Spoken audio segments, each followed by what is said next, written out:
banget Ustadz. Masa? Masa suara saya keras banget? Pemadam Kagak, dari tadi standar aja. Padahal saya nggak pakai mic ini, bukan. Ada apa gerangan? Ada apa gerangan tiba-tiba ngundang saya? Iya, biar kita diskusi aja. Emangnya aja. ada tema yang mau dibawa? Enggak, bebas. Anda bawa tema apa malam hari ini? Daripada saya nggak ada lawan, kasihan ini nggak ada lawan di sini. Iya. Voting tuh teman-teman. Gimana? Mata pisau ngajak diskusi. Gimana? Tapi nggak lama ya, 1 jam aja gitu. Boleh. Oke. Setengah jam juga boleh. 1 jam lah, apa setengah jam? Setengah jam itu nanti tumpang tindih pastinya. Iya, tuh TikTok aja dulu kan nggak ada temanya, jadi biar langsung aja. Kalaunya mau TikTok, ya kita gantian nanya kalau kayak gitu. Ente dulu mau nanya apa emang? Hah? Mau nanya? Nah, Yakin? lah, gampang saya jawab pertanyaan dari ente itu. Sebenarnya pertanyaannya mudah-mudah aja sih Ustadz. Oke, kita mulai. Ini langsung mulai apa gimana? Terserah. Ini TikTok ya, bukan kita atur waktunya ini ya. Ini Ustadz, ya, mau tanya nih, karena kita waktu itu belum sempat bahas ini ya. Aku lupa nanya waktu itu. Ini kan Anda bilang nih bahwa kalau seandainya orang itu dihukum, ya kan? Siapa yang mengganti agamanya maka bunuhlah, benar gak? Iya, betul. Oke. Terus? Orang yang dibunuh ini masuk neraka atau masuk surga? Oh, baik. Siapa yang mengganti agamanya, maka bunuhlah dia. Ya, kan itu udah dapat poinnya kemarin. Seperti apa caranya dan di mana, kan kayak gitu. Keadaannya apa, terus ya caranya adalah pemimpin yang mengeksekusinya. Tapi pertanyaan Anda agak beda nih ya. Maka yang dibunuh ini apakah dia akan masuk surga atau masuk neraka? Maka saya jawab pakai Quran surah Al-Bayyinah ayat 6. Apa bunyinya? Innalladzina kafaru, sesungguhnya orang-orang kafir, min ahlil kitabi, dari ahli kitab, wal musyrikina, dan orang-orang musyrik, fi nari jahannam khalidina fiha, dia akan masuk neraka jahanam. Tuh ya. Jadi ini 2 kali dihukum gitu. Jadi 2 Allah kali meminta orang untuk membunuh, terus bunuh lagi. Gimana? Dia nggak masuk Allah neraka. meminta siapa yang mengganti ini kan agamanya, kan gitu, maka bunuhlah. Iya, kan kayak gitu. Nah, itu kan aturan ini kan dia dari sudah syariat. dihukum. Ini udah dihukum kan di dunia, dia udah metong. Masuk surga atau masuk neraka? Masuk neraka. Karena yang dihukum itu bunuhlah ia itu haknya. Kalaunya masuk neraka itu hukum dari Allah, ketetapan dari Allah gitu. Oke? Oh, jadi masuk neraka ya 2 kali ya, suatu. Jadi ini berbeda dengan yang nabis and idem ya teman-teman. Kalau seseorang yang sudah dihukum, dia tidak dapat dihukum 2 kali lagi. Tetapi kalau jawabannya seperti itu, ya udahlah ya, kita terima aja. Ya beda kasus. Kalaunya muslimnya mencuri, potonglah tangannya. Kan kayak gitu. Dia sudah dihukum, apakah Allah akan menghukumnya lagi? Tidak, jawabannya. Itu beda kasus. Ya karena apa? Kasus mencuri dengan kasus murtad itu beda. Kalau ini tetap masuk neraka walaupun udah mati. Namanya aja kafir, mau kayak gimana? Dalilnya ada. Coba Anda buka Quran surah Al-Bayyinah ayat 98 tuh. Ayat 98. Surah 98 ayat 6. Oke. Jadi itu Nih aja ya. ya yang Iya. saya mau tanya. Nih, saya jawab pakai dalil ya. Innalladzina kafaru min ahlil kitabi wal musyrikina fi nari jahannam khalidina fiha ulaika hum syarrul bariyah. Sesungguhnya orang-orang yang kafir dari ahli kitab dan orang-orang yang musyrik akan masuk neraka jahanam. Tuh. Mereka kekal Iya. selama-lamanya di sana. Jadi kan orang yang muslim lalu dia murtad maka terhitung kafir gitu. Hukum dunianya dia dibunuh jika dia berpaling dari agama Islam untuk memusuhi agama Islam. Lalu ketika dia dibunuh apakah Allah akan memasukkannya ke neraka? Jelas ke neraka dan kekal gitu. Itu tanda belas kasihnya Allah nggak ada kan? Nah, bukan nggak ada. Kan ditawari dulu kan Dia- sebelumnya prosedurnya. Dia dibunuh, ya kan? Udah mati dibunuh, dia udah nggak menjalani hidupnya lagi. Sekarang dia malah dibunuh, dia masuk neraka lagi. Iya, baik. Bayangin Ya. nggak itu Allah? Baik, saya tanggapi ya. Untuk masalah itu kan prosedurnya bunuhlah itu kan sebelumnya apa? Saya jelaskan. Ditawari dulu ya. Apakah dia mau kembali? Kalau tidak, maka silahkan untuk bayar jizyah. Kalau kagak mau juga, maka diperangi, terbunuh di medan perang ya. Bagi kafir ya jelas neraka ya. Gitu. Sama ya. Ada dengan coba.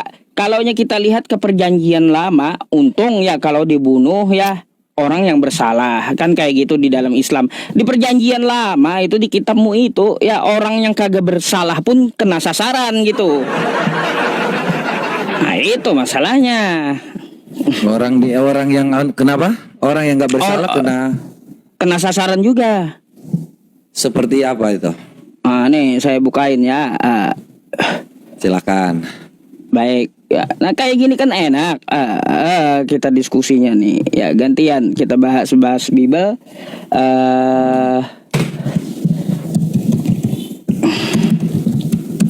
Ini perjanjian lama ya. Di perjanjian lama. Di zaman perjanjian lama gitu. Bentar nih. Saya bukakan. Nih. 2 Samuel, 1 Samuel dan Yosua. Nih ya. Teman-teman ya. Nah, orang yang kagak tahu urusan juga harus dibunuh nih ya.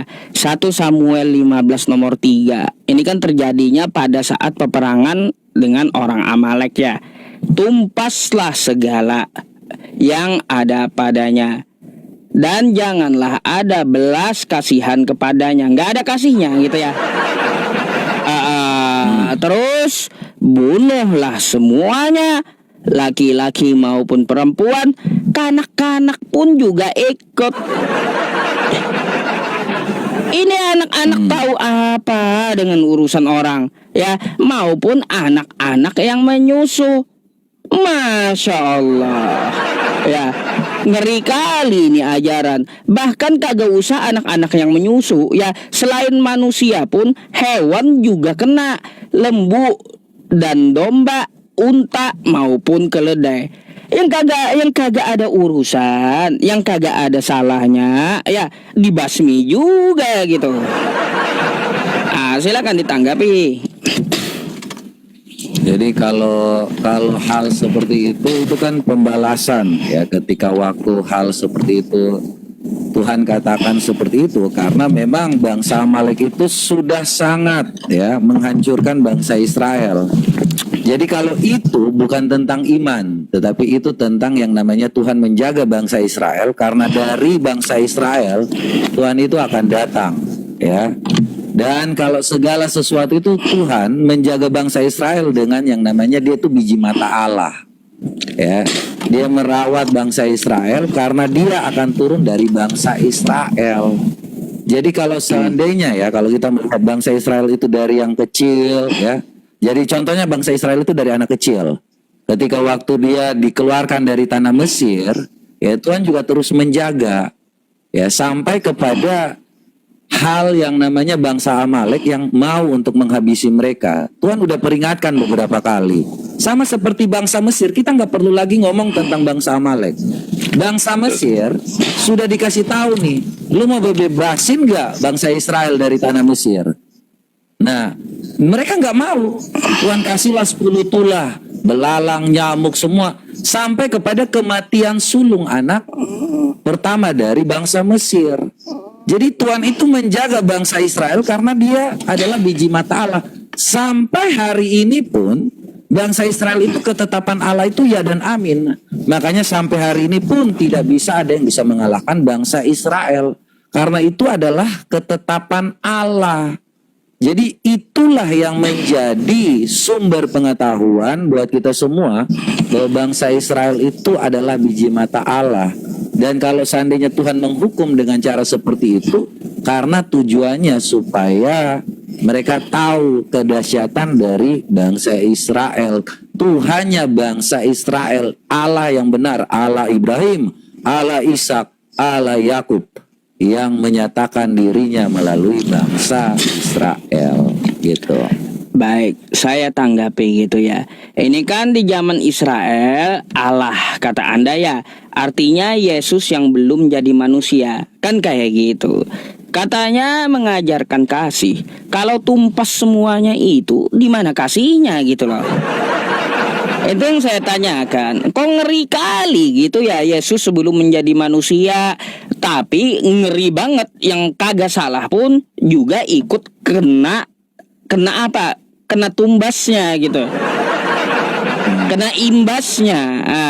Jadi kan ngeri banget gitu loh. Di mana ajaran kasihnya, itu yang saya pertanyakan.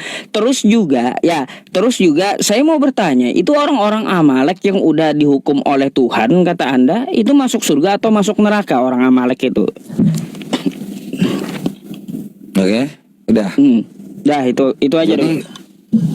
Jadi kalau bangsa Israel itu dijaga seperti biji mata Allah, karena memang bangsa Israel itu yang Tuhan itu udah menjanjikan dari bangsa inilah dia akan hadir. Jadi apa yang Tuhan sampaikan di situ tentang sejarah bangsa Israel, bagaimana kedahsyatan Allah Abraham, Allah Ishak, Allah Yakub ini. Jadi kalau kita melihat sejarah bangsa Israel, dia dirawat dari kecil, istilahnya dari yang belum tahu apa-apa. Dia membebaskan keluar dari tanah Mesir. Kemudian sampai kepada yang namanya bangsa Amalek pun, ada yang mau untuk menghancurkan bangsa Israel, Tuhan tetap menjaganya. Jadi kalau dibilang bahwa kenapa sih Allah Abraham, Allah Ishak, Allah Yakub itu begitu berkuasa, itu membuktikan kekuasaannya. Jadi sama juga seperti yang kita lihat lah ya.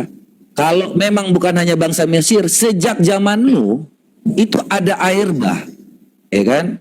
Ada air bah yang begitu besar menghabisi semua manusia. Ya Allah menyatakan kuasanya ketika waktu manusia itu tidak mau menyembah kepadanya.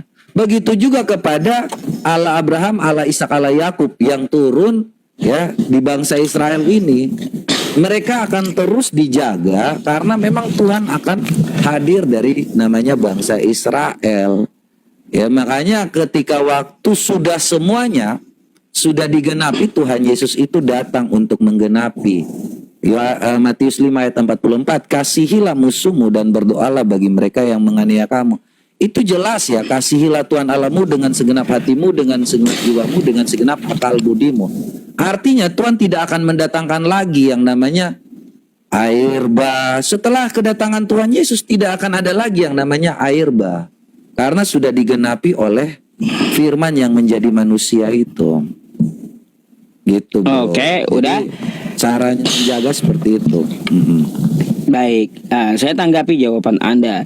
Saya rasa itu bukanlah sebuah jawaban yang menjawab pertanyaan saya. Kenapa?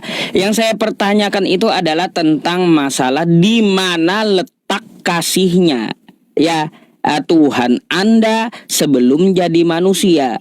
Kata Anda dia menunjukkan kekuasaannya, ya, karena dia berkuasa melindungi Israel, karena Israel adalah biji matanya, kan kayak gitu bahasa Anda tadi. Yang saya mau tanya, di mana bentuk kasih Tuhan Anda kalau anak yang menyusui pun juga harus dibonoe gitu? Kagak usah anak-anak yang menyusu, hewan yang kagak ikut perang aja, yang kagak tahu apa-apa juga harus dibasmi. Itu di mana bentuk kasihnya Yesus sebelum jadi manusia. Karena kan pemahaman Kristen ya itu di zaman Yesus yang belum jadi manusia. Kalau Anda mengatakan waktu dia turun ke muka bumi sudah menjadi manusia mengajarkan kasih, konteksnya beda lagi. Yang saya tanyakan, di mana bentuk kasihnya ketika anak-anak menyusu itu juga harus dibasmi. Itu tolong pakai data. Terus yang kedua pertanyaannya, itu bangsa Amalek setelah dihukum oleh Tuhan kan kayak gitu, itu masuk surga atau masuk neraka itu bangsa Amalek itu? Silakan. Itu yang saya tanya. Baik ya, jadi ini kalau tadi saya udah jawab ya, cuma mungkin kurang pemahaman kali ya. Karena kalau kita baca di Mazmur, ntar ya, supaya dengan data, biasanya dengan data ya. Mazmur 130 ayat yang ke-7 ya, kasih setia Tuhanmu. Jadi Tuhan itu menyatakan kasihnya kepada bangsa Israel ya, menjaga itu, mengasihi bangsa Israel itu. Makanya di sini Mazmur Daud berkata ya kan, berharaplah kepada Tuhan hai Israel, sebab Tuhan ada kasih setia dan banyak kali mengadakan pembebasan. Jadi apa yang dilakukan kepada bangsa Israel, dia menunjukkan kasihnya kepada bangsa Israel. Ya, Allah Abraham, Allah Ishak, Allah Yakub. Makanya ketika kalian menanyakan bagaimana tentang yang namanya bangsa Israel ini dijaga, dikasihi oleh Tuhan, dirawat seperti yang aku bilang tadi, dari kecil dijaga, dirawat karena dia akan datang dari situ. Yaitu kasih Allah kepada bangsa Israel yang nyata dan dia berkuasa atas langit dan bumi. Jadi ini jelas ya kalau kita lihat di sini. Nah, pertanyaannya terkait dengan bagaimana bangsa Amalek yang sebenarnya sudah dibunuh oleh atau diberantas oleh bangsa Israel, bangsa Amalek ya. Nah, ketika waktu Tuhan Yesus pergi ke alam maut, ya, mengambil kunci kerajaan maut, disitulah Tuhan Yesus mengajarkan bahwa sudah digenapi perjanjian antara manusia dengan Allah. Dan di ketika saat itu pun siapa yang percaya kepada Tuhan Yesus, dia akan selamat ya, dia akan mendapatkan kerajaan surga. Yohanes 3 ayat 17. Bentar ya. Jadi Tuhan Yesus itu, tujuan Tuhan Yesus itu mati untuk mengajarkan kepada yang masih menunggu di alam penantian supaya mereka juga dapat diselamatkan. Ya, sebentar ya, kita buka ya. Nih Yohanes 13 ayat Yohanes 3 ayat 17. Nih ya. Sebab Allah mengutusnya ke dalam dunia bukan untuk menghakimi dunia, melainkan untuk menyelamatkannya oleh Dia. Sebab barang siapa yang percaya kepadanya, ia tidak akan dihukum. Barang siapa yang tidak percaya, ia telah berada di bawah hukuman. Sebab ia tidak percaya di dalam nama anak tunggal Allah, yaitu Yesus Kristus. Ya. Jadi ini kita baca selanjutnya di ayat 18. Inilah hukuman itu terang dan telah datang ke dalam dunia, tetapi manusia lebih menyukai kegelapan daripada terang, sebab perbuatan-perbuatan jahat mereka. Jadi orang-orang yang tidak percaya kepada Tuhan Yesus, dia tidak akan selamat. Jadi apa yang disampaikan di dalam perjanjian baru atau setelah Tuhan Yesus datang, dia juga mengajarkan ke alam maut untuk kebenaran firman Allah yang sesungguhnya. Ada lagi? Baik, kawan, saya itu belum dapat poinnya loh dari penjelasan Anda. Iya, tadi kata Anda Allah itu kan ya, Allah itu katanya mengasihi bangsa Israel. Lalu mana kasihnya untuk bangsa yang lain? Kok pilih-pilih ini Tuhan? Kan gitu, bangsa Amalek dia basmi, nggak ada kasihnya kata Anda ya. Terus Israel yang dikasihi. Kenapa Tuhan Anda pilih-pilih kayak gitu? Nah, kalau untuk masalah orang-orang Amalek yang dibunuh, coba Anda jawab aja, apakah masuk neraka atau surga gitu. Nggak usah ke sana kemari bikin saya bingung. Neraka atau surga? Kalaunya surga, di mana dalilnya? Kalaunya neraka, di mana dalilnya? Orang-orang Amalek yang diperangi tadi, itu yang saya tanyakan, biar kita ngerti gitu. Itu yang kita tanya. Nah, jadi kita mempertanyakan di mana kasihnya untuk bangsa yang lain kalau hanya Israel yang dikasihi oleh Tuhan. Sedangkan Amaleknya kagak. Kan kayak gitu. Atau bangsa yang lainnya kagak. Jangan-jangan kagak ada juga kasihnya buat Kristen. Kan kayak gitu. Terus juga berkaitan tentang yang konteksnya itu ke perjanjian baru, yang mana Yesus ini turun telah menjadi manusia. Saya mau tanya nih ya, pertanyaan tambahan ya, karena Anda sudah membawa ke perjanjian baru ya. Coba Anda buka di dalam Matius 21 tuh ya. Matius 21 ketika Yesus menyucikan bait Allah. Di situ Yesus ya, dia mengusir para pedagang. Kan kayak gitu ya. Semua orang yang berjualan di halaman ya, di halaman bait Allah, Yesus mengusir semua pedagang yang ada di situ. Lalu seperti bak Satpol PP, Yesus ini dia bolak-balikin meja, tendang-tendangin bangku gitu. Nah, saya pertanyakan berapa? Matius 21 ayat berapa yang balak? 12 sampai ke bawah. Oke. Nah, yang saya pertanyakan, di mana bentuk kasihnya Yesus? Di mana bentuk kasihnya Yesus ketika dia tendangin bangku dan balikin meja? Silakan, tuh ya, dijawab.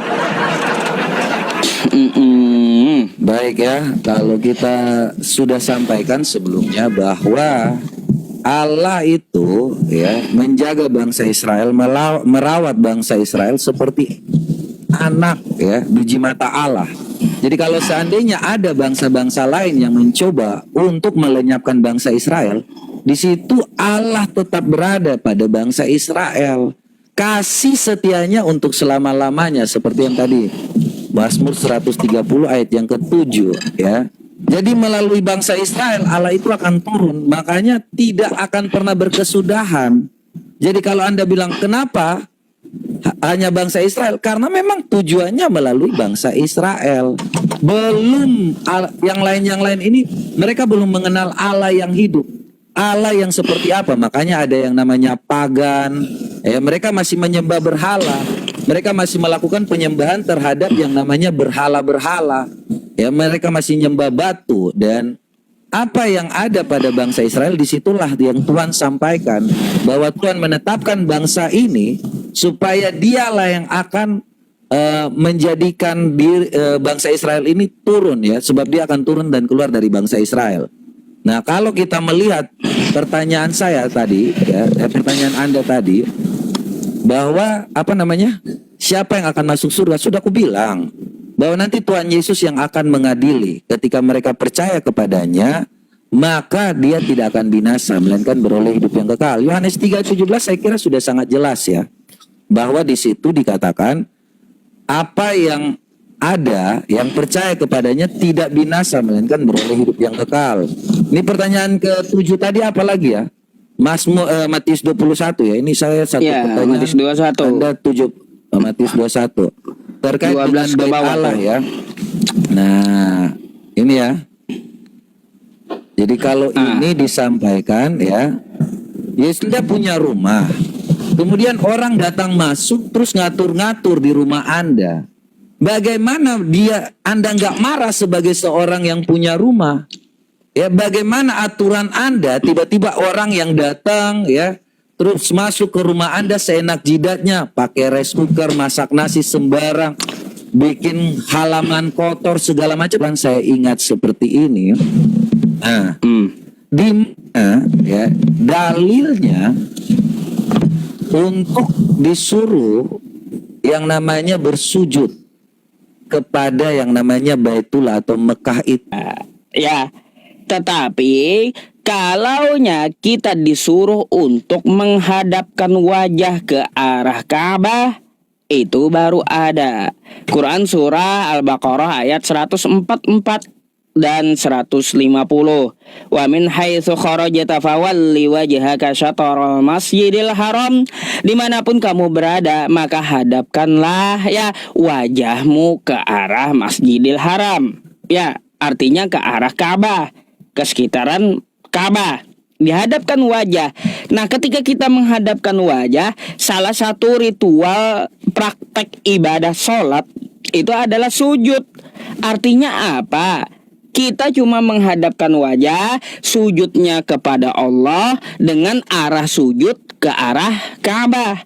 Arah sujud ke arah Ka'bah, tapi bukan Ka'bahnya yang disembah, sembahannya kepada Allah. Tapi karena perintah Allah menghadapkan wajah ke arah Ka'bah, maka kita sholat sujudnya pun ya ke arah Ka'bah. Nah, seperti digambar. Tapi ini bersujud Pak Ustadz.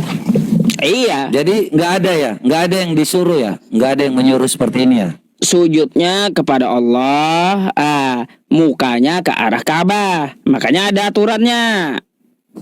Oke? Disuruh kan ke Masjidil Haram. Ini kan Masjidil Haram, bener nggak? Yang sekitarnya ini. Berarti itu kan nggak ada Ka'bah, ya betul. Gini, saya udah jawab tadi. Di manakah kata Anda dalilnya disuruh untuk sujud kepada kepada Ka'bah? Pertanyaan Anda. Jawaban saya tidak ada. Gitu. Tidak ada. Jadi ini salah. Tapi bentar dulu, makanya saya jelaskan. Tapi kalau perintah wajah kita diarahkan ke Ka'bah, itu ada dalam Quran. Quran surah Al-Baqarah ayat 144. Saya bukakan aja nih ya. Enggak, bukan kepada Ka'bah, ke Masjidil Haram loh. Nah, nih, ya, nih,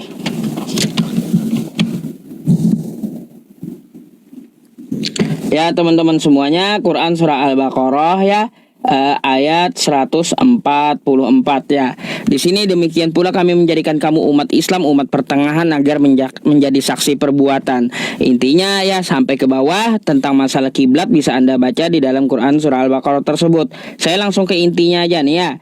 Nih, wa min haitsu kharajta fawalli wajhaka syatral masjidil haram, ya, dimanapun kamu ya engkau Muhammad keluar, maka hadapkanlah wajahmu ke arah Masjidil Haram.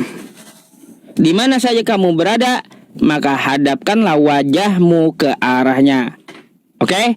Jadi pertama-tama kita mau ibadah itu menghadapkan wajah dulu ke arah Masjidil Haram. Itu dulu. Lalu ya ketika kita ibadah ada namanya ritual sujud seperti Abraham, Musa, dan Yesus kan yang bersujud kayak gitu. Nah, ritual sujud sehingga mereka sujud kepada Allah menghadapnya ke arah Ka'bah, gitu maksudnya. Bukan berarti menyembah atau sujudnya itu kepada Ka'bah, bukan. Wajahnya aja ke Ka'bah, yang disujuti adalah Allah Subhanahu wa taala. Karena Ka'bah itu adalah sentral ibadah sebagai apa? Sebagai arah gitu, arah pemersatu ibadah umat Islam di dunia. Bukan berarti Ka'bah itu adalah Tuhan, bukan ya. Tuh dalilnya. Sedikit aja. Ini Ka'bah dengan Masjidil Haram beda nggak? Ka'bah ya Masjidil Haram itu di dalamnya Ka'bah. Masjidil Haram itu seputarannya. Beda nggak ini? Masjidil Haram, Ka'bah ya Ka'bah. Kalau Masjidil Haram, Ka'bah. Ini disuruhnya menyembah kemana? Melihat mengadakan ke arah Masjidil Haram. Jadi di dalam Masjidil Haram itu ada Ka'bah, maka pusatnya di situ. Karena kan di tengah-tengah dia.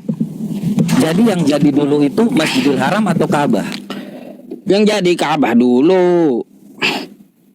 Jadi waktu itu gimana? Maksudnya ini ayat ini sebelum adanya Masjidil Haram atau gini, yang namanya masjid Anda perlu tahu, masjid itu bukanlah bangunan seperti yang Anda lihat, bukan ya.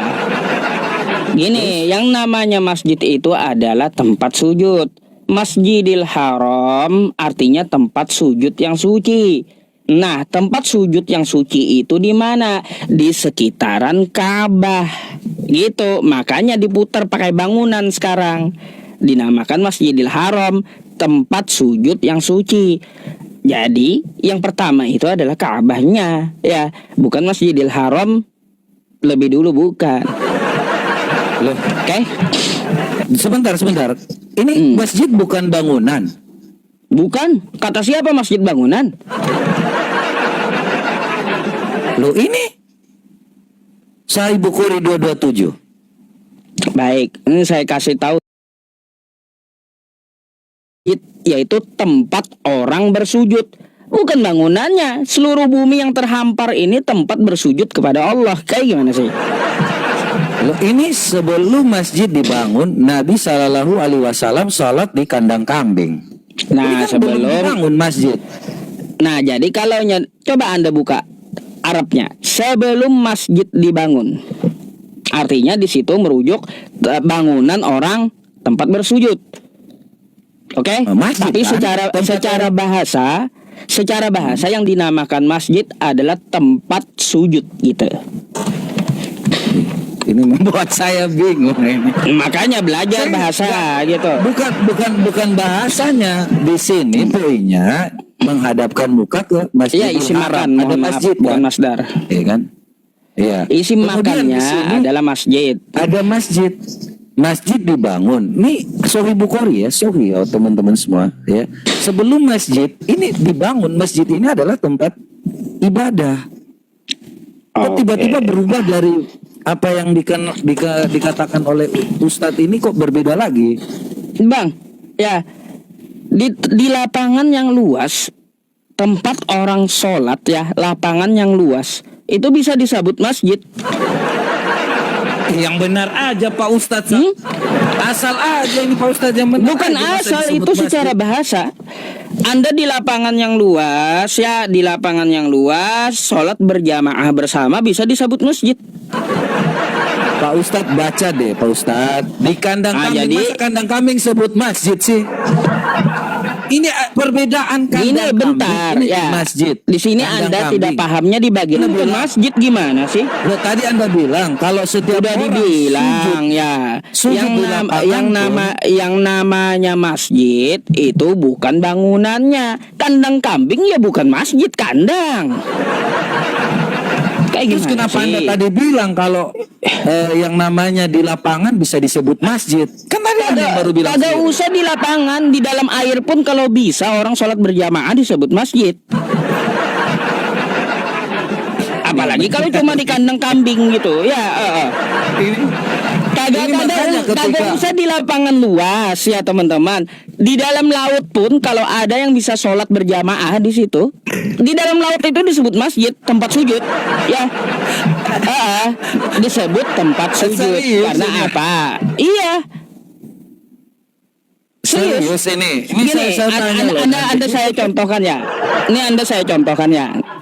Coba. Quran surah Al-Isra. Coba Anda buka ayat pertama.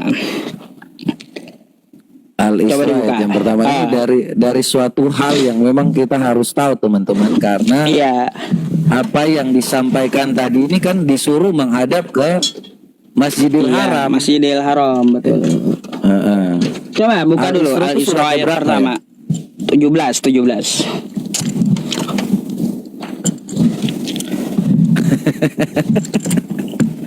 Aduh. Coba. Ini Dibuka bagaimana dulu, ini? tampilin di layar biar ngerti. Oke nih. Ya. Nah, di situ Maha Suci Allah yang telah menjalankan hambanya Muhammad pada malam hari dari Masjidil Haram ke Masjidil Aqsa. Pada saat ayat ini turun, nggak ada bangunan yang kayak sekarang itu. Masjidil Haram nggak ada. Nggak ada bangunannya, cuma Ka'bah aja baru ada gitu. Tapi sudah disebut Masjidil Haram. Artinya bukan bangunan masjid itu. Ke Masjidil Aqsa. Masjidil Aqsa pun belum ada bangunannya. Tapi apa Masjidil Jadi- Aqsa itu? Adalah tempat sujud para nabi yang paling jauh dari Mekah. Gitu. Artinya yang dinamakan masjid itu isim makan nama tempat. Tempat untuk apa? Tempat untuk bersujud. Makanya saya bilang di tengah lapangan pun kalau ada orang sholat berjamaah bisa disebut masjid. Kenapa? Karena disitulah tempat sujud mereka.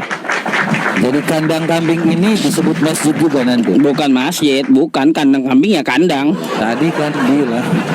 Tadi bilangnya kalau lapangan bisa jadi Kambing ya masjid. kambing, ya kandang ya kandang, namanya aja tempat kandang kan gitu.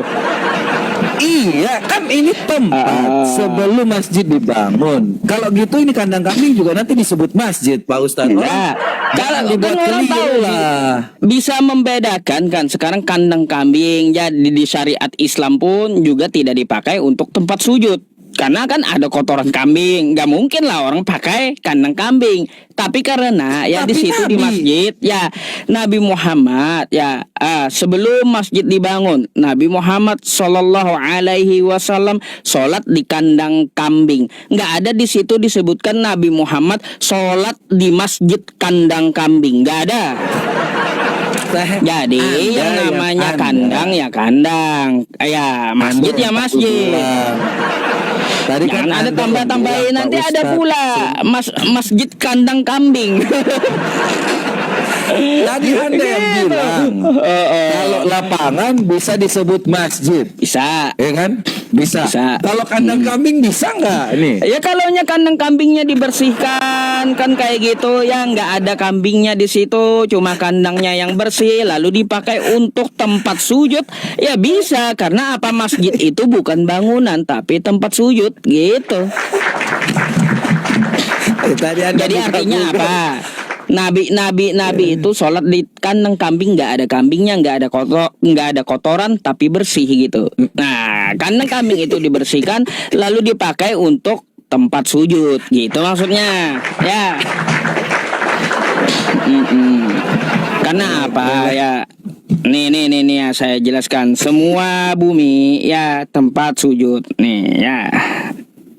Kami punya dalilnya masalahnya ya. Nih biar saya kasih tahu sama Anda. Oke.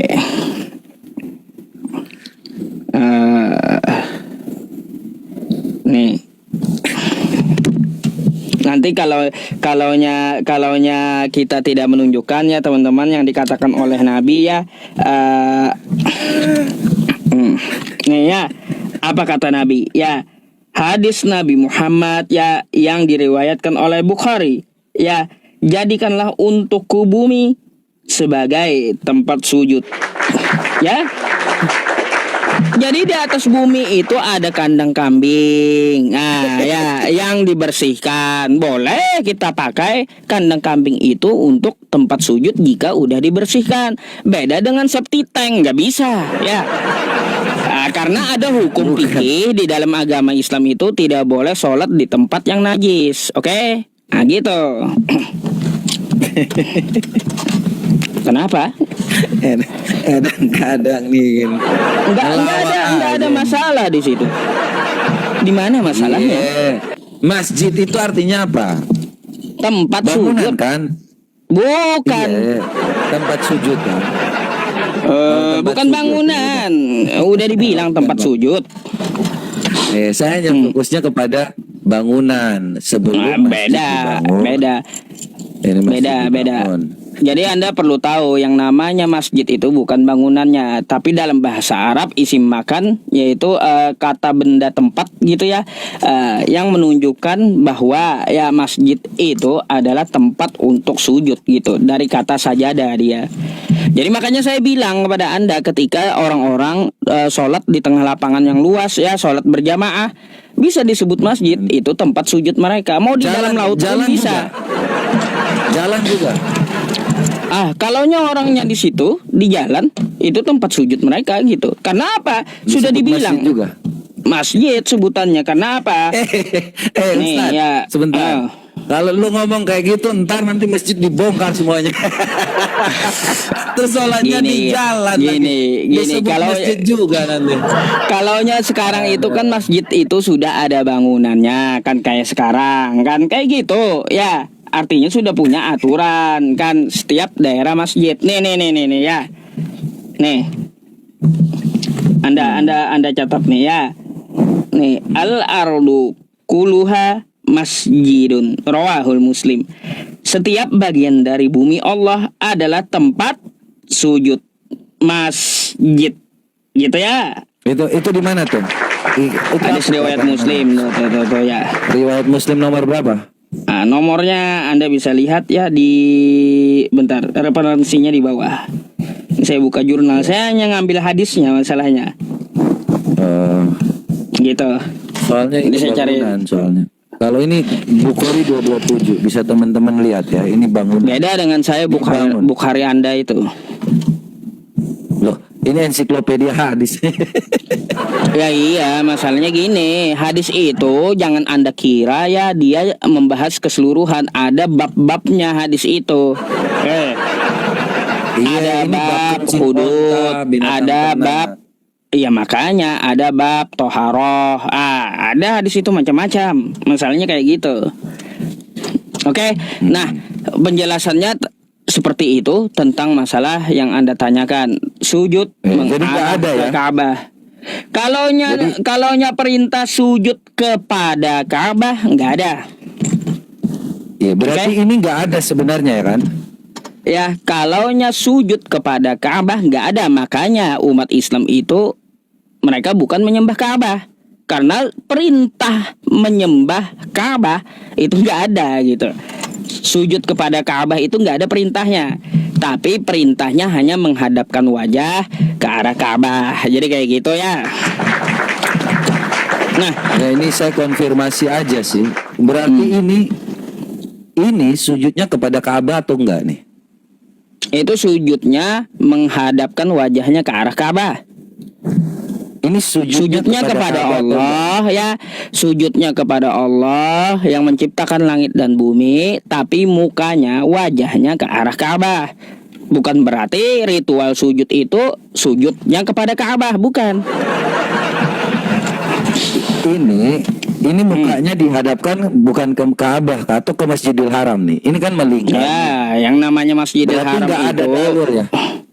gini, yang namanya Masjidil Haram itu Masjidil Haram, tempat sujud yang suci. Seputaran dari bangunan itu lalu di dalamnya ada Ka'bah gitu. Karena Ka'bah di dalamnya sebagai sentral. Tapi ini nggak ada kan? Sebenarnya untuk menghadapkan muka ke Ka'bah ini nggak ada kan? Kalaunya untuk disuruh menyembah Ka'bah, ya sujud kepada Ka'bah nggak ada dalilnya. Tapi kalaunya disuruh wajah kita menghadapkan ke arah Ka'bah di dalam Masjidil Haram, ya ada. Ini akan bertentangan dengan ayat ini, Pak Ustadz. Karena Apanya? kalau seandainya Anda bilang bahwa sudah ada, belum ada masjid di situ, ya kan? Terus kenapa diomongin Masjidil Haram? Iya, yang namanya Masjidil Haram itu sekitaran Ka'bah. Udah dibilang dari tadi. Yang namanya Masjidil Haram itu di sekitaran Ka'bah. Sekarang udah dikasih bangunan, kan kayak gitu. Jadi yang dinamakan Masjidil Haram itu yang ada bangunan di putarannya itu dan di dalamnya yang dimaksud Ka'bah. Gimana sih? Benar, kayak gitu aja saya nggak kagak ngerti. Saya nggak ngerti sama sekali karena ketika waktu kita melihat di sini, ini kan hanya ada satu ini nih kan, satu. Apa? Terus Anda mengatakan bahwa di dalam surah ini hadapkanlah mukamu. Ini sudah ada atau belum? Tadi Anda bilang belum. Belum ada bangunannya. Terus dia menghadapkan muka kemana? Makanya yang dimaksud Masjidil Haram itu adalah Ka'bah. Tempat sujud makanya tempat sujud yang suci apa namanya? Ka'bah. Aduh. Nih, Udah sebenarnya dibilang saya- masjid itu bukan bangunan, bukan yang dikelilingi itu, bukan. Ya, bukan. Yang dinamakan Masjidil Haram, tempat sujud yang suci, bukan bangunan, tapi seputaran Ka'bah. Oke. Mana Ini ya, sih? coba saya ingin tahu Pak Ustadz. Ini Ka'bah ini Allah tahu nggak ini Ka'bah? Tahu. Terus Masjidil Haram ini kalau memang disuruh untuk menyembah ke arah Ka'bah, kenapa harus ditulis Masjidil Haram? Ya Kenapa iya, nggak ngomong langsung Ka'bah? Gini bang, ya kalaunya Allah mengatakan, ya maha suci Allah yang telah memperjalankan hambanya pada malam hari dari Ka'bah, artinya dari atas Ka'bah, ya. Bukan sekitaran Mekah. Yang dimaksud Masjidil Haram itu dari sekitaran Ka'bah, ya, atau di Mekah.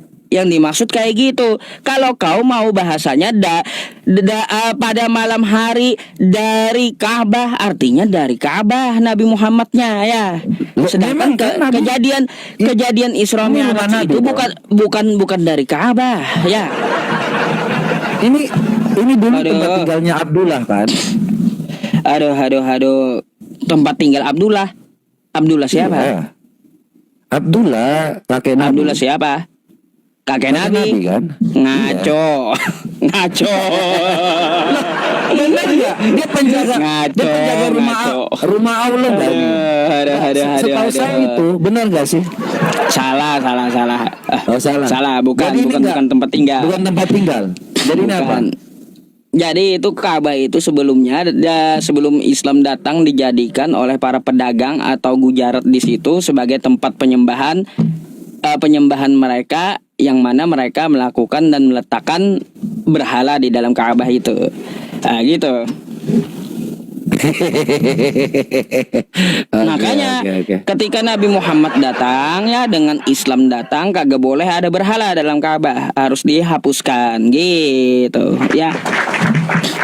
Enggak. Ya gini ya teman-teman, ya kalau orang bertanya Islam kagak usah Anda paksa turun atau tanya balik, enggak adil kayak gitu. Ya, kalau orang tanya Islam itu dijelaskan bukan diturunkan. Kalau orang tanya Islam dijelaskan bukan diturunkan. Ya. Terus juga kalau orang tanya Islam bukan kita tanya balik, bukan, jelaskan, ya. Jelaskan. Mantap. Makanya ilmu diskusi lintas iman itu ya harus apa? Harus mumpuni gitu. Oke. Nah, sekarang saya bertanya tentang masalah ini, ya, tentang permasalahan Yesus tadi. Tadi Anda menjelaskan kepada saya, ya, bahwa Yesus itu merusak-rusak dari meja dan bangku itu kan katanya di dalam bait Allah. Hei kawan, coba itu dibaca dulu yang betul. Itu di halaman loh, ya. Di halaman, bukan di dalam bait Allah, bukan. Nih, ya, nih. Nih. Lalu Yesus masuk ke bait Allah dan mengusir semua orang berjual beli di halaman ya. Ini ngeri juga Satpol PP ini sampai ke halaman. Itu udah ada kata masuk di situ, kok Anda nggak ngerti sih? Anda baca sendiri. Udah Gini. dijawab.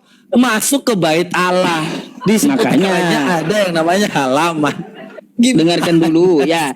Lalu Yesus masuk. Oke, kayak saya. Lalu Yusuf masuk ke masjid dan mengusir semua orang yang berjualan di halaman masjid. Artinya saya keluar gitu dari masjid.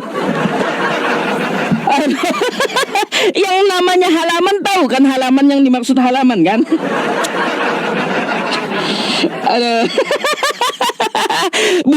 bukan di situ Yesus ya mengusirnya itu mereka jualan di dalam bait, bukan, tapi di halaman gitu. Banyak kok orang jualan di halaman masjid, no problem gitu. Ini ngapain Yesus sang Satpol PP ini obrak-abrik dagangan orang yang di halaman gitu. Kalaunya orang jualan di dalam mimbar bait Allah, di dalam ruangannya, boleh Yesus ngamuk. Ngapain kau jualan di dalam bait? Ya, di sini tempat ibadah. Kalau kau mau jualan, silakan di halaman bait tuh. Tapi meskipun di halaman bait, tetap diobrak-abrik Yesus. Ini mana kasihnya gitu? Mana? Ya. Nih, Seharusnya gini, belum. Sedikit lagi tanggapan saya tentang ini. Oke. Iya, tanggapan saya tentang ini, ya kawan-kawan semuanya, andai ada ajaran kasih dari Yesus, ya, ajaran kasih dari Yesus, kalaunya dia mengasihi, maka dia tidak tendangin bangku orang, tidak balik-balik meja, bukan? Tapi apa yang dilakukan Yesus? Hei semua pedagang yang jualan di halaman, sini ku beli semuanya, bangku dan meja kalian serta yang dijual. Ya, penukar uangnya saya tukar semuanya, saya beli. Besok kagak usah jualan lagi. Narasi liar. Itu baru Anda kasih narasi kawan. liar. Bentar, ini kan tanggapan Loh. saya. Kalaunya Yesus itu ya mengajarkan kasih, bukan ngebalikin bangku dan meja orang, tapi dia beli bangkunya dan mejanya, dagangannya dibeli, dan besok ditegur jangan lagi jualan. Itu baru kasih. Ini kagak, balikin meja orang, dagangan orang, itu mana? Kasihnya kayak gimana? Kasih apa itu? Kasih hancur dagangan orang atau gimana? coba jelaskan sama saya. Iya. Jadi kalau buat framing tuh yang cerdas, karena kita pakai data. Kadang-kadang pantas kamu ini memang pendebat yang memang polemikus, yang memang keunggulan maksudnya. Lo jelaskan lah kayak gimana? Tadi kan saya jelaskan juga apa yang dimaksud dengan masjid. Kan kayak gitu, jelaskan halaman. Kan bentuk kasih. Kan bentuk kasih kayak gimana? Masa bentuk kasih hancurin dagangan orang?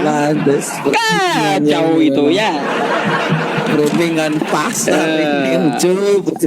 Ya, Oke, jelaskan. Saya mau dengar jawabannya. Ya. Iya. Jadi ini Yusuf sudah menjawab sendiri si Yusuf ini ya. Yesus menyucikan bait Allah. Yesus masuk ke bait Allah dan mengusir semua orang yang berjual beli di halaman bait Allah. Ini kalau kita lihat ya. Ini gambar bait Allah. Ini seperti ini guys. Ya, jadi ini di sini tempat yang taruh namanya bait suci itu, yang ada terbungkus yang namanya kain ya.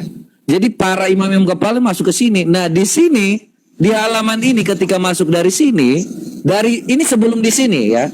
Ini ada yang namanya dari sini semuanya itu terhitung bait Allah, teman-teman. Itu harus disucikan. Karena Tuhan Yesus sudah katakan ya, namanya orang tuh punya rumah, itu pasti ada halaman. Enggak kayak yang Yusuf pikirkan gitu kan. Di situ dia membalikan nih, jelas ya. Karena dan berkata kepada mereka, ada tertulis, rumahku akan disebut rumah doa, tetapi mereka menjadikan sarang penyamun. Jadi kalau teman-teman lihat dari sini, ini semua halaman dari yang sekitar sini, ini disebut bait Allah. Ya, mereka menjualnya di sekitar sini, makanya Tuhan Yesus marah. Ini dari depan sini mereka sudah menjual. Jadi ini contoh teman-teman. Jadi bukan dipikir bahwa ini masuk ke bait Allah terus tiba-tiba kalau kita lihat ya, kalau dia dalam hayalannya bait Allah itu kan ada yang namanya kain ya. Jadi hanya imam-imam besar ya seperti Gamaliel yang masuk. Dia nggak jual di dalam situ, Ucup. Jadi jangan framing bahwa itu Satpol PP apa segala macam. Saya mau tanggapin dulu deh ya penjelasan ente. Saya masih jelasin. Gimana sih jelasin masjid aja susah, orang masih jelasin tentang yang ini. Nih lo liatin nih kan. Maka datanglah, ini kan orang-orang di situ datanglah. Ya, orang-orang buta yang timpang kepadanya dalam bait Allah. Ini masih dalam bait Allah dan mereka disembuhkan. Nih Tuhan Yesus di situ menyembuhkan orang-orang yang buta. Tetapi ketika imam-imam kepala dan ahli-ahli Taurat melihat mujizat-mujizat yang dibuatnya, dan anak-anak yang berseru dalam bait Allah, Hosana bagi anak Daud, hati mereka sangat jengkel. Jadi di situ orang-orang imam kepala tuh udah ada di situ, ya. Mereka keluar dari yang namanya bait Allah ini, ya. Jadi orang-orang yang ada di situ bukan berarti lu ngomong seperti itu bait Allah itu langsung aja di situ. Lalu mereka berkata kepadanya, engkau dengar apa yang dikatakan anak-anak ini? Kata Yesus kepada mereka, aku dengar, belum pernah kamu baca dari mulut-mulut bayi dan anak-anak yang menyusui, engkau telah menyediakan puji-pujian. Lalu ia meninggalkan mereka dan pergi ke kota, ke Betania dan bermalam di situ. Jadi jelas, membaca itu yang jelas, Ucup. Jangan kau bilang satpol-satpol PP lagi. Udah. Silakan. Oke. Terus gimana bentuk kasihnya belum ente jawab? Di mana bentuk kasihnya? Bolak-balikin dagangan orang itu apa tuh bentuk kasih kayak gimana itu? Coba jelaskan sama saya. Apakah cara mengasihi orang itu dengan membalik dagangannya atau kayak gimana gitu? Atau kasih tendangan gitu? Ya. Nih, baca di sini. Ada berkata, ini tertulis rumahku disebut rumah doa. Kalau seandainya mereka berjualan di situ, mereka tidak menghormati Allah dan mereka masuk neraka. Jadi dikasih tahu supaya mereka jangan sampai masuk neraka. Mereka telah berbuat hal-hal yang salah kalau menjadikan yang namanya rumah doa tempat judi, tempat yang namanya berjualan. Jadi itu kasih yang begitu besar, kasih yang nyata. Kenapa mereka berjualan di bait Allah padahal itu tempat rumah doa? Salah nggak? Salah. Coba seandainya ya, kalau kita kasih contoh yang nyata, seandainya ada orang berjualan di sini, apakah Allah marah gitu? Kalau seandainya ada yang berjualan di sekitar sini, memang dulu yang dilakukan oleh kaum pagan Quraisy ya berjualan di sekitar sini, ya berjualan yang namanya halal seperti ini. Jadi Anda pikir bahwa ini adalah kasih dari Muhammad kepada kaum pagan Quraisy, maunya seperti itu? Tidak, kalau Tuhan Yesus itu tegas. Jadi di sekitar bait Allah itu harus disucikan. Jadi itu kasih yang nyata supaya janganlah engkau menjadikan rumah doa. Ini kan sudah ada tertulis. Disebut rumah doa, tetapi engkau menjadikan sarang penyamun. Nanti kamu tidak akan selamat. Sekali lagi, ini hak prerogatif dari Tuhan Yesus. Karena Yohanes 3 ayat 17 jelas-jelas dari tadi saya sudah katakan, mana Yohanes? Nih supaya jelas ya, ini hak prerogatif dari Tuhan Yesus. Ya, ayat 17-nya dikatakan, sebab Allah mengutus anaknya ke dalam dunia bukan untuk menghakimi dunia, melainkan untuk menyelamatkannya. Dia menyelamatkan orang-orang itu. Barang siapa yang tidak percaya kepadanya, ia tidak akan dihukum. Barang siapa yang percaya, yang percaya kepadanya, ia tidak akan dihukum. Barang siapa yang tidak percaya, ia telah berada di bawah hukuman. Jadi nanti Tuhan Yesus yang akan menghukum mereka kalau seandainya mereka masih berbuat demikian. Paham ya? Oke, saya tanggapi ya. Silakan. Jadi ya kawan-kawan, baik dia mau di halaman mau di dalam kayak tidak ada ajaran kasih yang ditunjukkan oleh Yesus di situ, nggak ada sama sekali. Lalu di mana slogan kasihilah musuhmu, sedangkan pedagang aja dikasih tendangan gitu. Iya, kayak gimana itu ceritanya? Heran saya jadinya. Kasihilah musuhmu, ya yang bukan musuh ya pedagang aja, orang berdagang itu dikasih tendangan. Di mana bentuk kasih ya? Jadi bentuk kasih itu kalau Anda tanya seperti itu, sebentar saya sampaikan langsung. Oke. Supaya kasih itu ya, kalau hal yang namanya lu udah salah, yang penting tidak memotong tangan, tidak mencuri ya. Kemudian dia menyampaikan bahwa itu adalah rumah doa. Ya, apa yang disampaikan tadi sudah sejak saya kasih analogikan bahwa kalau di rumah Anda itu harus tahu nih, rumah saya jangan jadikan sarang penyamun, jangan kau jualan di situ. Dia punya hak untuk bicara di situ. Dia punya hak untuk menyatakan kasihnya supaya mereka jangan sampai yang namanya bersalah, jatuh ke dalam dosa. Anda harus tahu itu. Jadi bukan hanya tentang yang ruang maha kudus ini terus lu jadikan sebagai tempat penyamun. Yesus itu marah. Itu apa buktinya? Dia mau supaya pedagang itu kerjasama dengan dia supaya jangan sampai lagi lu lakukan hal-hal seperti itu. Itu kasih yang nyata, bukan dia langsung bunuh Ucup. Kalau dia langsung bunuh, Tanggapi ya, itu sekarang. baru yang namanya dia nggak ngasihi Ucup. Gini ya, sama mata pisau ini kata teman-teman menghujat, tapi bagi saya lucu gitu. Dan satu lagi, satu lagi. Apa Saya belum lagi sampaikan. ngomong Ya. sih? Gimana? Jadi kenapa? Ini poin penting sih sebenarnya ya, supaya sebenarnya kita buat lucu-lucuan aja tadi sebenarnya. Tetapi di sini kenapa mereka tuh marah ya? Karena rumah doa ini imam-imam Taurat ini ya memberikan yang namanya tempat bagi para penyamun. Jadi ahli-ahli Taurat ini memberikan kesempatan kepada para penyamun, kepada orang-orang itu untuk yang namanya memperjualbelikan, contohnya seperti menukar uang. Jadi memanfaatkan bait Allah yang suci ini untuk kepentingan bisnis mereka. Jadi ini yang menjadikan Yesus itu sangat marah kepada ahli-ahli Taurat ini. Ya, supaya jangan lagi berdagang di tempat yang namanya bait Allah. Ya, kasih yang nyata, dia bukan langsung datang langsung ngekill siapa yang mengganti agamanya, siapa yang berjualan di depan bait Allah maka bunuhnya. Gak ada kayak gitu. Dia merusak semuanya karena imam-imam Taurat itu mengadakan suatu hal yang namanya Ya udah. kolusi Tanggapi ya, dulu. KKN ya, silakan. Jadi ku tanggapi kayak gini ya. Mau ketawa terus ya tanggapannya. Masalahnya gini, kan saya menanyakan bentuk kasih. Ternyata bentuk kasihnya kasih tendangan kan gitu. Nama kasihnya tendangan kasih. Udah dibilang kalau ya dia kasih bukan tendangan kasih yang diberikan gitu. Tetapi ya semua dagangan bangku dan mejanya Yesus borong, bukan dibalik-balik atau dikasih tendangan kasih gitu. Itu yang saya maksud, nggak ada kasihnya di situ kawan. Terus nih yang kau bawakan ya contoh tadi ya. nih. Tunggu dulu teman-teman ya. Nih gambar bait Allah nih ya. Ini kan bait Allah ya, nih ya. Ini bait Allah, dinamakan bait Allah kan sekelilingnya toh ya, toh. Ya. Nah, yang dinamakan halamannya di mana?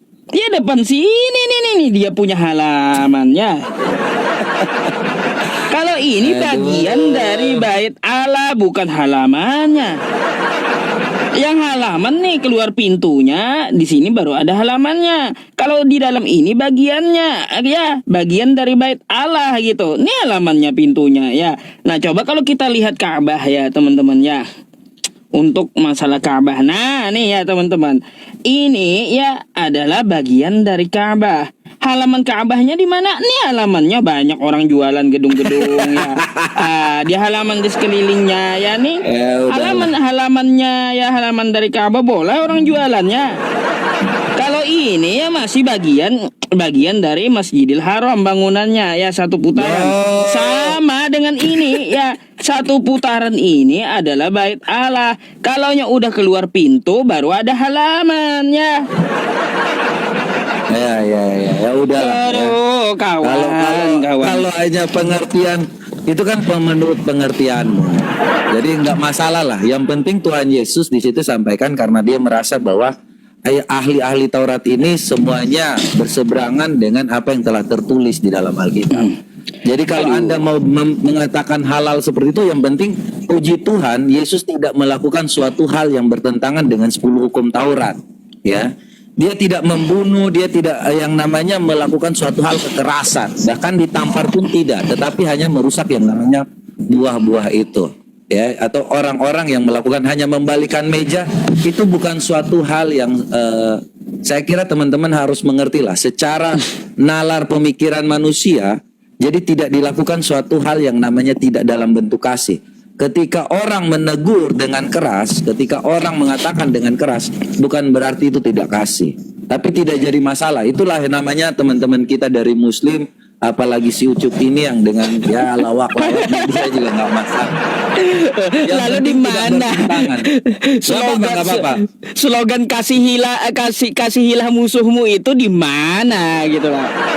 Nggak apa-apa. Kalau hal seperti itu kita buat suatu hal yang nggak perlu terlalu serius lah ya.